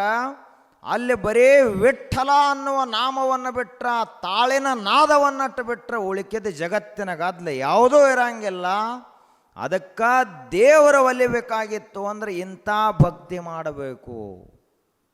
ವಾರಕರಿಗಳಾಗಲಿ ಪಂಢರಪುರದ ಆ ಒಂದು ಭಕ್ತಿಯ ಸಂಪ್ರದಾಯ ಜಗತ್ತಿಗೆ ಏನು ಕಲಿಸ್ಕೊಟ್ಟಿತು ಅಂದ್ರೆ ಜಾತಿ ಮತ ಪಂಥಗಳನ್ನು ಮರೀರಪ್ಪ ಅಂತ ಕಲಿಸ್ಕೊಟ್ಟಿತು.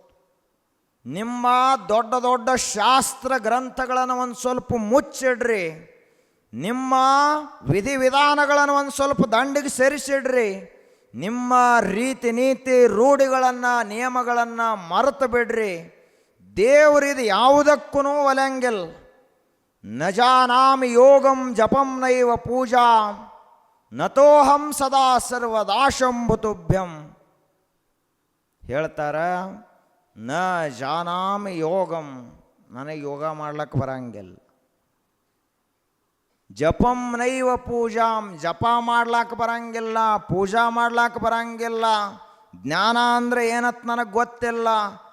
ಆದ್ರೆ ಅಹಂ ಸದಾ ಸರ್ವದಾ ಶಂಭುತುಭ್ಯಂ, ಪರಮಾತ್ಮನೇ ನಿನ್ನನ್ನು ಬಿಟ್ಟರೆ ನನಗೆ ಇನ್ನೊಬ್ಬರು ಗೊತ್ತನ ಇಲ್ಲ ಅಂಥೇಳಿ ಯಾವ ಮನುಷ್ಯ ಶರಣಾಗತನಾಗತಾನಲ್ಲ ಅವನಿಗೆ ದೇವರು ಒಲಿತಾನೆ. ದೇವರು ಒಲ್ಲಕ್ಕೆ ಭಾಳ ದಿವಸ ಇಡಂಗಿಲ್ಲ. ದೇವರ ನಮ್ಮ ಮಾತು ಕೇಳಂಗಿಲ್ಲ ತೆಂಗಿಲ್ಲ. ವಿಶ್ವಶಕ್ತಿಗೆ ನಮ್ಮ ಮನಸ್ಸಂದ್ರೆ ಏನಂತೆಲ್ಲ ಗೊತ್ತದ. ವಿಶ್ವಶಕ್ತಿಗೆ ಸ್ವಚ್ಛ ಹೃದಯದ ಪ್ರಾರ್ಥನೆ ಕೇಳಿಸ್ತದೆ. ಅದೇ ನಾವು ಮಲಿನ ಮನಸ್ಸಿನಿಂದ ಕಾಮಕ್ರೋಧಾದಿಗಳ ಮನಸ್ಸಿನಿಂದ ಪ್ರಾರ್ಥನಾ ಮಾಡಿರೋ ದೇವರಿಗೆ ಕೇಳಿಸಂಗಿಲ್ಲದು. ಆದ್ದರಿಂದ ಮನುಷ್ಯನೇ ಭಕ್ತಿಯನ್ನು ಮಾಡು ಅಂತ ಹೇಳ್ತಾರೆ. ಎಲ್ಲರಿಗೂ ಸಾಧ್ಯದ ಇದು ಭಕ್ತಿ ಮಾಡೋದು. ಏನಪ್ಪ ಭಕ್ತಿ ಮಾಡೋದಂದರೆ ಏನು ಮಾಡೋದು? ಸ್ವಚ್ಛ ಮನಸ್ಸಲ್ಲಿ ದೇವರಿಗೆ ತನ್ನ ಮನಸ್ಸಿನ ಭಾವನೆಗಳನ್ನು ಹೇಳೋದು, ಅದೇ ಭಕ್ತಿ, ಮತ್ತೇನಿಲ್ಲ. ನಾವು ಎಲ್ಲರೇ ಮುಚ್ಚು ಮರೆಯಿಂದ ಏನರೇ ಹೇಳ್ತಿರಬಹುದು, ಆದರೆ ದೇವರ ಮುಂದೇನೂ ಮುಚ್ಚಿಡಬಾರದು. ಅದೇ ನಿಜವಾದ ಭಕ್ತಿ. ಅಂಥ ಸಂತ ನಾಮದೇವ ಸಂತ ಜ್ಞಾನೇಶ್ವರ ಮಹಾರಾಜರು ಗೋರಾ ಕುಂಬಾರ ಚೌಕಾಮೇಳ ಸಾವತಾ ಮಾಳಿ ಈ ಎಲ್ಲ ದೊಡ್ಡ ದೊಡ್ಡ ಸಂತರ ಜೊತೆಗೆ ಕೂಡಿ ಇಡೀ ದೇಶದ ಪರ್ಯಟನೆಯನ್ನು ಮಾಡಿದರು, ತೀರ್ಥಯಾತ್ರೆಯನ್ನು ಮಾಡಿದರು. 21 ವಯಸ್ಸಿಗೆ ಜ್ಞಾನದೇವ ಮಹಾರಾಜರು ಸಮಾಧಿಯನ್ನು ತೆಗೆದುಕೊಂಡರು. ಆವಾಗ ಸಂತ ನಾಮದೇವರು ಉತ್ತರ ಭಾರತಕ್ಕೆ ಹೋಗಿ ಪಂಜಾಬದಲ್ಲಿ ತಿರುಗಾಡಿ ಅಲ್ಲಿ ಭಕ್ತಿಯನ್ನು ಪ್ರಚಾರ ಮಾಡಿದರು. ಗುರು ಗ್ರಂಥ ಸಾಹಿಬ್ ಅಂತದ. ಸಿಖ್ಖರ ಧರ್ಮ ಗ್ರಂಥ ಯಾವುದು? ಗುರು ಗ್ರಂಥ ಸಾಹಿಬ್. 10 ಜನ ಸಿಖ್ ಗುರುಗಳ ಉಪದೇಶಗಳ ಸಂಗ್ರಹವೇ ಗುರು ಗ್ರಂಥ ಸಾಹಿಬ್. ಆ ಗುರು ಗ್ರಂಥ ಸಾಹಿಬದಲ್ಲಿ ಸಂತ ನಾಮದೇವ ಮಹಾರಾಜರ ಉಪದೇಶಗಳು ಅದರಲ್ಲಿ ಕೂಡ ಅದಾವಂದ್ರೆ ವಿಚಾರ ಮಾಡಬೇಕು, ಎಷ್ಟು ದೊಡ್ಡವರಿದ್ದರು ನಾಮದೇವರು. ಸಂತನಾಗಲಕ್ಕೆ ಏನು ಬೇಕಪ್ಪ? ಸ್ವಚ್ಛ ಮನಸ್ಸು ಬೇಕಷ್ಟ. ಸರ್ವ ಸಮರ್ಪಣಾ ಮನೋಭಾವನಾ ಬೇಕು. ನಾವು ಯಾಕೆ ಹಿಂಗಾಗಿದ್ದೇವೆ ಅಂದ್ರೆ ಬರೇ ಮುಚ್ಕೋತನ ಬಂದಿದ್ದೇವೆ ನಾವು. ಈಗ ಹೊಲದಾಗ ಆಳುಗಳ್ನ ಹಚ್ಚಿರ್ತೀರಿ, ನೀವು ಊರಾಗ ಬಂದಿರ್ತೀರಿ, ಅವು ಹೊಲದಾಗ ಒಂದು 10 ಆಳು ಇರ್ತಾವೆ. ಎಲ್ಲ ಆಳುಗಳ ಯಾರು ಮಾಲಕರು ಯಾರು ಇರಬಾರ್ದು ಒಂದು ದಿವ್ಸ ನೋಡ್ರಿ ನೀವು ಎಷ್ಟು ಚಂದ ಕಸ ತೆಗಿತಾವೆ ಆಳುಗಳು. ಭಾಳ ಬೇಗನೆ ಹೋಗ್ತಾರ, ಹುಲ್ಲಿನ ಮೇಲೆ ಮಣ್ಣು ಮುಚ್ಚಿಬಿಡ್ತಾರ ಅವರು. ಸಾಯ್ತಕ ಯಾಕೆ ಆಳುಗಳು ಮಾಲಕರಾಗೋದಿಲ್ಲ ಅಂದ್ರೆ ಇಂಥ ಕೆಲಸ ಮಾಡ್ತಾರೆ ಆಳುಗಳು. ಯಾವ ಇದು ಅವನ ಹೊಲ ಅಲ್ಲ ನನ್ನ ಹೊಲ ಅಂತ ತಿಳ್ಕೊಂಡು ಭೂಮಿ ತಾಯಿ ಜೋಡಿ ಪ್ರಾಮಾಣಿಕ ವ್ಯವಹಾರ ಮಾಡ್ತಾನಲ್ಲ, ಅಂಥ ಆಳ ಮನುಷ್ಯನೇ ನಾಳೆ ಮಾಲಕ ಆಗ್ತಾನೆ. ಅವನ ಕೆಳಗೆ 1000 ಆಳುಗಳು ದುಡಿತಾವೆ. ಇವೇನು ತಿಳ್ಕೊಂಡಿರ್ತಾನ, ಮಾಲಕನ ಕಣ್ಣಾಗ ಮಣ್ಣು ಹೋಗಿಬೇಕತ್ತಿ ಒಂದು. ಆದರೆ ಇವ್ ಗೊತ್ತಿಲ್ಲ, ಭೂಮಿ ತಾಯಿಗನ ಇವ್ ಮೋಸ ಮಾಡ್ಲಾತ್ತಾನಂತ ಆಳ ಮನುಷ್ಯ ಗೊತ್ತಿಲ್ಲ. ಯಾಕಂದ್ರೆ ನಿನಗೆ ಪಗಾರ ಅವರೇನು ಹುಣಸಿ ಪಕ್ಕ ಕೊಡಂಗಿಲ್ಲ. ಏನು ಕೊಡ್ತಾರೆ ಅವರು? ಸಾವುಕಾರ. ನಿನಗೆ ಮನೆ ಮಾಲಕ ಏನು ಕೊಡ್ತಾನೆ? ಹೊಲದ ಮಾಲಕ ಪಗಾರನ ಕೊಡ್ತಾನೆ. 400 ಅಂದ್ರೆ 400, 500 ಅಂದ್ರೆ 500, ಎಷ್ಟು ಇರ್ತೈತಿ ಅಷ್ಟು ಪಗಾರ ಕೊಡ್ತಾನೆ. ಅಂದ ಬಳಕ ಒಂದು ಪೈಸಾ ಸಹಿತ ನೀ ದುಡಿಲಾರ್ದ ಬರಬಾರ್ದು. ಅದಕ್ಕೆ ಪ್ರಾಮಾಣಿಕತಾ ಅಂತ ಕರೀತಾರೆ. ಇಂಥ ಪ್ರಾಮಾಣಿಕತೆ ಆಳುಗಳಲ್ಲಿ ಇರಲಾರ್ದಕ್ಕಾಗಿ ಆಳುಗಳು ಸಾಯೋತಕ ಬುತ್ತಿ ಹೆಗಲಿ ಕಟ್ಕೊಂಡು ಸಾಯೋತಕ ಮಂದಿಯಲ್ಲದು ಹೋಗೋದು. ಒಟ್ಟು ನಾವೇನು ಮಾಡಿದ್ದೀವಿ, ಈ ಆಳುಗಳ ಚಾಳಿ ನಮಗೆ ಬಿದ್ದೈತಿ. ಬರೇ ಏನು ಮಾಡ್ತೀವ ನಾವು, ಅವು ಹೆಂಗೆ ಹುಲ್ಲು ಮುಚ್ಚುತ್ತಾವಲ್ಲ ಹಂಗೆ ನಾವು ನಮ್ಮ ಮನಸ್ಸಿನಲ್ಲಿರುವಂಥ ಕಸವನ್ನು ಅಲ್ಲೇ ಮುಚ್ಚುತ್ತೀವಿ. ನಾವು ಭಾಳ ಚಲೋ ಅದಿವತ್ತು ತೋರಿಸ್ಕೊಳಕ್ಕೆ ಹೋಗ್ತೀವಿ ಜಗತ್ತಿಗೆ. ಆದ್ದರಿಂದ ಮನುಷ್ಯನೇ, ನೀ ಸ್ವಲ್ಪ ವಿಚಾರ ಮಾಡು, ನಿನ್ನ ಮನಸ್ಸು ಹೆಂಗದ ಅಂತ ವಿಚಾರ ಮಾಡು. ಸ್ವಲ್ಪ ಸ್ವಚ್ಛ ಮಾಡ್ಕೊಳ್ಳೋ ಕೆಲಸ ಮಾಡು. ಹೊರಗಿನವ್ರು ತಗೊಂಡು ಮಾಡಾವೇನೇನು, ಅವನು ಏನರೇ ಮಾಡಲಿ, ಮನೆಯೊಳಗೆ ಮನೆಯೊಡೆಯೇನಿದ್ದಾನೋ ಇಲ್ಲವೋ ಅನ್ನುವಂಥ ಒಂದೇ ಪ್ರಶ್ನೆ ಸಾಕು. ಬಸವಣ್ಣವ್ರಿಗೆ ಕೇಳಿದರು, ಏನಪ್ಪ ಮನ್ಯಾಗ ಮನೆ ಮಂದಿರ ಐತೋ ಇಲ್ಲೋ, ಎಷ್ಟು ಹೊಲಸಾಗ್ಯದ ಮನೆ. ಹಂಗೆ ನಾವು ಈ ಶರೀರದಲ್ಲಿ ವಾಸ ಮಾಡುತ್ತೇವೆ ಅಂದ್ರೆ ನಮ್ಮ ಮನಸ್ಸು ಸ್ವಚ್ಛ ಇರಬೇಕು. ನಾವು ಬಾಯಿ ತೆಗೆದೇವೆ ಅಂದ್ರೆ ಬರೀ ಸುಳ್ಳನ ಹೊರಗೆ ಬರ್ತಿದ್ದೇವೆ ಅಂದ್ರೆ ಮನೆ ಒಳಗೆ ಮನೆ ಮಾಲಕ್ಕಿಲ್ಲ ಅಂತ ಅರ್ಥ. ಮನುಷ್ಯನೇ ಸುಳ್ಳು ಹೇಳಕ್ಕೆ ಹೋಗಬೇಡ, ಮನಸ್ಸು ಹೊಲಸು ಇಟ್ಕೊಳ್ಳಕ್ಕೆ ಹೋಗಬೇಡ, ಸ್ವಚ್ಛ ಆಗಿರು ಅಂತ ಎಲ್ಲ ಸಂತ ಮಹಾತ್ಮರು ಕೂಡ ಉಪದೇಶವನ್ನು ಮಾಡ್ತಾರೆ. ಭಕ್ತಿ ಅನ್ನುವಂಥದ್ದು ನಮ್ಮ ಮನಸ್ಸನ್ನು ಸ್ವಚ್ಛ ಮಾಡುತ್ತದೆ. ಈ ಜಗತ್ತಿನಲ್ಲಿ ಭಕ್ತಿಗಿಂತ ದೊಡ್ಡದಿನ್ನು ಯಾವುದೂ ಇಲ್ಲ. ಭಕ್ತಿಯಿಂದಲೇ ಎಲ್ಲ ಸಂತ ಮಹಾತ್ಮರು ಬಹಳ ದೊಡ್ಡ ದೊಡ್ಡವರಾದರು. ಅದಕ್ಕೆ ನಾವಾದರೂ ಭಕ್ತಿಯನ್ನೇ ಮಾಡಬೇಕು. ಏನರೇ ಬೇಡೋ ಸಲುವಾಗಿ ಅಲ್ಲ. ಬೇಡಿದ್ದೀವಿ ಅಂದ್ರೆ ಮತ್ತೆ ಮನಸ್ಸು ಹೊಲಸಾಗ್ತದೆ. ಬರೇ ನಾವು ಬೇಡ್ಕೊಳ್ಳೋರಾಗಿದ್ದೀವಿ, ದೇವರಿಟ್ಟು ಕೊಟ್ಟನ್ಲಾತ್ ಹೊಳ್ಳೆ ಕೃತಜ್ಞತೆ ಸಲ್ಲಿಸುವ ಪ್ರಾರ್ಥನಾ ನಮ್ಮಿಂದ ಬರುವುದಿಲ್ಲ. ಆದ್ದರಿಂದ ಮನುಷ್ಯನೇ, ಸಂತ ನಾಮದೇವ ಮಹಾರಾಜರು ಯಾವ ರೀತಿಯಾಗಿ ಭಕ್ತಿಯನ್ನು ಮಾಡಿದರೋ ಹಂಗೆ ನೀನು ಭಕ್ತಿಯನ್ನು ಮಾಡು. ಇನ್ನೊಂದು ಸಾರಿ ಸಂತ ನಾಮದೇವ ಮಹಾರಾಜರಿಗೆ ನಾ ದೇವರ ಜೊತೆ ಮಾತಾಡ್ತೀನಿ, ದೇವರಿಗೆ ಊಟ ಮಾಡಿಸ್ತೀನಿ ಅಂತ ಅಹಂಕಾರ ಬಂದಿತ್ತು. ಆವಾಗ ಎಲ್ಲ ಸಂತರ ಮಂಡಳಿ ಕೂತಿತ್ತು. ಜ್ಞಾನದೇವ ಮಹಾರಾಜರಿದ್ದರು, ಗೋರಾ ಕುಂಬಾರ, ಚೌಕಾಮೇಳ ಎಲ್ಲ ದೊಡ್ಡ ದೊಡ್ಡ ಸಂತರು ಕುಂತಿದ್ರು. ಆಗಿನ ಕಾಲದಲ್ಲಿ ಅತ್ಯಂತ ದೊಡ್ಡ ಸಂತ ಯಾರು ಅಂದ್ರೆ ಗೋರಾ ಕುಂಬಾರ. ಭಾಳ ಭಾರಿ ಭಕ್ತ. ಅವನ ಭಕ್ತಿ ಹೆಂಗಂದ್ರ ವಿಠ್ಠಲನ ನಾಮ ಸಂಕೀರ್ತನೆಯಲ್ಲಿ ಮುಳುಗಿ ವಿಠ್ಠಲ ವಿಠ್ಠಲ ಅನ್ಕೋತ ಕೆಸರ ಹದ ಮಾಡ್ತಿದ್ದವ ಗಡಿಗೆ ಮಾಡೋ ಸಲುವಾಗಿ. ಆವಾಗ ಆ ಭಕ್ತಿಯಲ್ಲಿ ಮುಳುಗಿ ತಂದ 1 ವರ್ಷದ ಕೂಸ ಆಡ್ಕೋತ ರಾಡಾಗ ಬಂದ್ರೆ ಅದನ್ನೂ ಕಣ್ಣು ಮುಚ್ಚಿ ಹಂಗೆ ತುಳಿದು ಬಿಟ್ಟಿದ್ದ. ಗೊತ್ತು ಸಹಿತ ಆಗಿರಲಿಲ್ಲ ಇವನಿಗೆ ಅಂಥ ಭಕ್ತಿ. ವಿಚಾರ ಮಾಡ್ರಿ, ಒಂದು ಕೂಸ ಆಡ್ಕೋತ ಬಂದ, ತಂದ ಕೂಸು, ಅದರ ಕಡೆ ಲಕ್ಷಣ ಇಲ್ಲ ಅವನಿಗೆ. ವಿಠ್ಠಲನ ಭಕ್ತಿಯಲ್ಲಿ ಮುಳುಗಿ ಕುಣಿದು ಆ ಮಣ್ಣು ಹದ ಮಾಡುವಾಗ ಕೂಸ ರಾಡ್ಯಾಗ ಸಿಕ್ಕ ಎಲ್ಲ ಪುಡಿ ಪುಡಿಯಾಗಿ ಹೋಯ್ತು.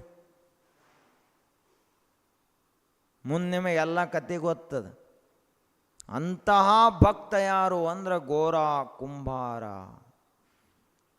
ಅವನು ಗೋರ ಕುಂಬಾರ ಯಾರ್ಯಾರು ಖರೆ ಜ್ಞಾನಿ ಆಗ್ಯಾರೋ ಇಲ್ಲೋ ಅಂತ ಪರೀಕ್ಷೆ ಮಾಡ್ಲಕ್ಕ ಗೋರ ಕುಂಬಾರ ಎಲ್ಲರನ್ನೂ ಪರೀಕ್ಷೆ ಮಾಡ್ತಾ ಇದ್ದ. ಅವನದೊಂದೇನು ಗಡಿಗೆ ಮಾಡೋದೊಂದೇನು ಬಡಿಗಿತ್ತು ಸಾಣದಟ್ಟ, ಅದನ್ನು ತಗೊಂಡು ಎಲ್ಲರ ತಲೆಗೆ ಹಿಂಗೆ ಹೊಡಿತಿದ್ದ. ಏ ಕಚ್ಚಾ ಹೈ ಪಕ್ಕಾ ಹೈ ಅಂತಿದ್ದವ. ಈ ದಿನ ಗಡಿಗೆ ಸುಟ್ಟಿಲ್ಲ, ಸುಟ್ಟಂಗೆ ಕಾಣ್ತೈತೆ, ಸುಟ್ಟಿಲ್ಲ. ಎಲ್ಲರ ತಲೆಗಂದ ಇದು ಸುಟ್ಟೈತಿ. ಜ್ಞಾನದೇವಂದು ವಯಸ್ಸಾಣದಿರುವಲ್ದ ಕರೆ ಗಡಿಗೆ ಸುಟ್ಟೈತಿ. ಉಳ್ಕಿದವ್ರದ್ದು ಸುಟ್ಟದ. ನಾಮದೇವನ ತಲೆಗೆ ಯಾವಾಗ ಬಡದ ಏನೋ ಪಕ್ಕ ಸುಟ್ಟಿಲ್ಲಿ ಗಡಿಗೆ ಅನ್ನೋ ಗೋರ ಕುಂಬಾರ. ಆವಾಗ ಯಾಕೆ ಸುಟ್ಟಿಲ್ಲ ಅಂತ ವಿಚಾರ ಮಾಡಿದ್ರೆ, ನಾನು ವಿಠ್ಠಲನ ಜೊತೆಗೆ ಮಾತಾಡ್ತೀನಿ, ಈ ಜಗತ್ತಿನಲ್ಲಿ ನನ್ನಂಥ ಭಕ್ತನೇ ಇಲ್ಲ ಅನ್ನುವ ಅಹಂಕಾರ ಏನು ಬಂದಿತ್ತು, ಅದಕ್ಕಾಗಿ ಇನ್ನು ಗಡಿಗೆ ಪಕ್ಕ ಸುಟ್ಟಿರಲಿಲ್ಲ, ಕಚ್ಚ ಸುಟ್ಟಿತ್ತು. ಅದು ನಾ ಅನ್ನೋದಷ್ಟು ಯಾವಾಗ ಹೋಯ್ತಲ್ಲ, ಆವಾಗ ನಾಮದೇವ ಹೋಗಿ ಸಂತ ನಾಮದೇವ ಮಹಾರಾಜ ಆದಲ್ಲ, ಇದು ಪಕ್ಕ ಗಡಿಗೆ ಸುಟ್ಟಿದ್ದರ ಸಂಕೇತ.